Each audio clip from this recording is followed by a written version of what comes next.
Ang kapuso star at pambansang ginoo na si David Lee Cauco ay pinagkaguluhan nga sa SM Clark, Pampanga. Narito at panoorin natin.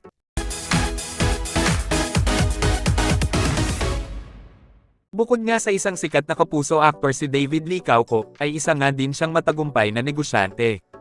Isa nga sa mga negosyo niya ay ang Kuya Korea Restaurant na magbubukas nga daw soon sa SM Clark, Pampanga. Kung saan nga ay nagpunta si David Lee Cauco upang makita ang location ng pagtatayuan ng kanilang Kuya Korea Restaurant. Madami nga ang nakakita dito kay David. Kaya naman pinagkaguluhan nga siya ng mga tao, lalong-lalo na nga ba ang mga solid fans at supporters niya. At maging ang mga solid fans and supporters nila ni Barbie Forteza para sa kanilang love team na #Barda.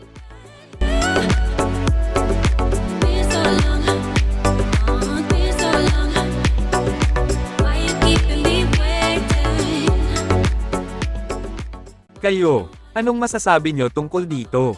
Just comment down below. Thank you for watching and see you on my next one.